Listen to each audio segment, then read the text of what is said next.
Despite the fact that 1031 exchanges have been an established part of tax law since 1921, and most of you have heard about it or know something about it, there seems to be a large number of misconceptions in the marketplace about what they are and how they work. So today I'm going to be busting those myths. Reality or fallacy?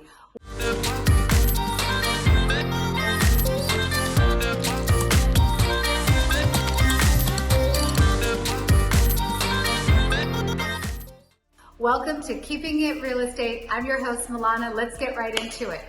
Myth number one, when it comes to real estate investments, 1031 exchange always makes sense. False.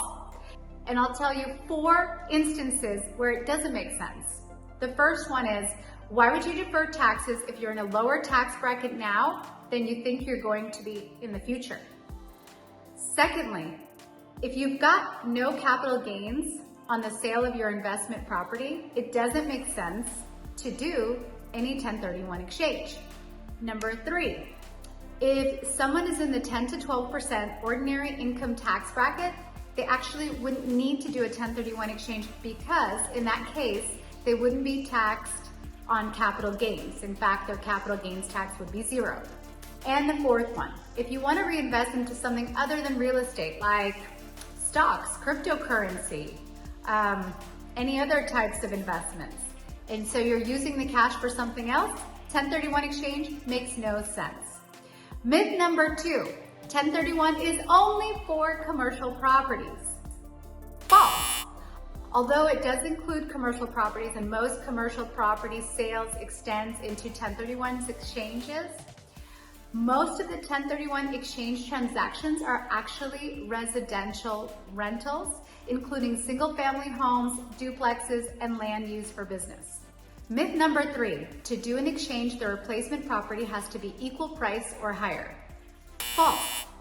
Actually, you can buy a lower price investment property as long as the total of the purchase price and the net closing costs are of equal value. So if you sell a property for $1 million and your closing costs were $25,000, your replacement property can be $975,000. Also, if your replacement property is worth less than your net purchase price plus closing costs, you could still do the 1031 exchange, and then you'll just pay tax to the extent of the shortfall. So in essence, if the replacement property was only $950,000, you can still conduct the exchange and simply pay capital gains tax on the $25,000 shortfall. Myth number 3, if you're doing an exchange and selling a rental, you have to buy a rental. False.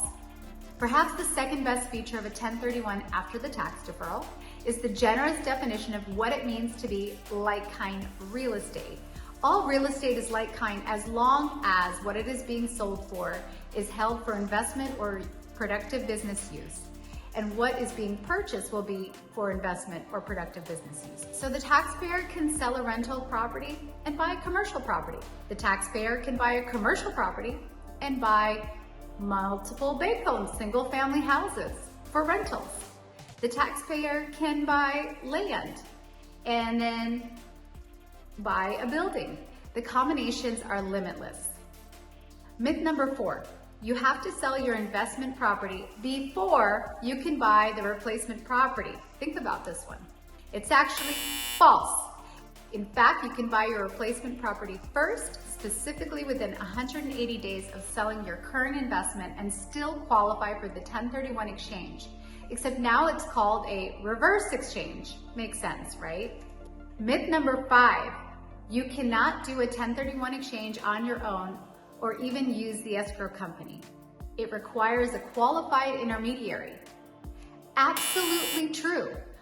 A qualified intermediary must facilitate a 1031 exchange, and their main role is to hold the funds from when the relinquished property is sold and use them to acquire the new replacement property. These funds can never come into contact with the property owner who is involved in the 1031. Once you touch the money as the property owner, it's taxable in the eyes of the IRS.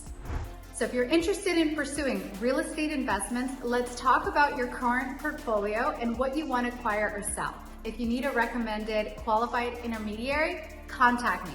Thanks for joining me in this Mythbuster session. If it was helpful, please like, comment, share, and tag anyone that could benefit from it.